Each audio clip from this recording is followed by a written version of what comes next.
Welcome to the Frost Campus Community Garden, a great place to develop lifelong skills and learn about sustainability. What is sustainability?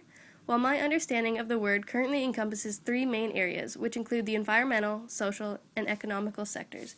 I personally like to break apart the word into sustain and ability and use these roots as my definition of the term. So quite literally, it is the ability to sustain or maintain a certain source which depends, of course, on the topic at hand. In the environmental sense, it would mean how well an ecosystem is able to endure the elements and thrive. An example of this was mentioned in the community garden video by Peter Hughes. He stated that a more diverse ecosystem is more resilient because environmental factors such as drought or frost will not affect all of the parts of the ecosystem the same. Therefore, it is less likely that the entire ecosystem would be destroyed by one single source.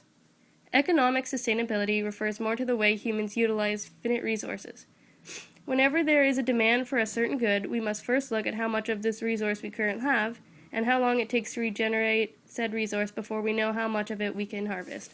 This allows for us to use the resource right now without causing environmental distress, and it also ensures there will still be some for future use. Finally, social sustainability is linked to all of the support programs put into place by communities and governments. The aim here is for people to be able to not only help themselves, but help others as well. This section includes programs like food boxes, welfare, and projects like the community garden.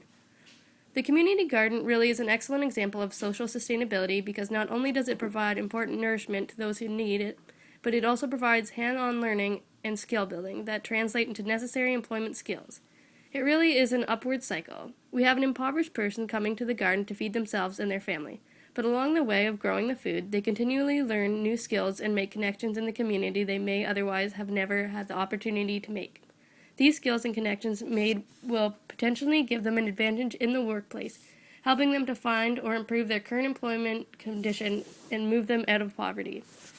I know when I was working in the garden, I used a variety of different skills. The main two were attention to detail and manual dexterity. I had to know the difference between what was a weed and what wasn't, and quickly go through and pick out all of the weeds. These skills will be useful in my potential future careers. For environmental technician students, attention to detail is important in field identification of vegetation and wildlife. One must be able to see the very small differences in many areas, such as in the leaves on trees or the makeup of animal scat. It will also be helpful when determining soil types. You have to check the texture, parental rock types, and all sorts of other small features. Manual dexterity can be used in all sorts of situations, but one I am thinking of right now is well monitoring. While monitoring wells, you are using expensive equipment to check many different parameters. If you are clumsy and not good with your hands, you may end up dropping your equipment down the well and you'll never see it again. My partner Christoph in the environmental lab showed his ability to take charge as a leader and delegate tasks to others.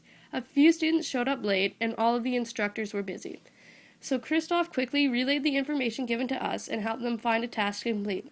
I would definitely recommend volunteering in the garden to everyone. Not only are you helping the community environment, but you're gaining new knowledge and skills that can be expressed in all aspects of your life. It really is a win-win. Thanks for watching. Bye.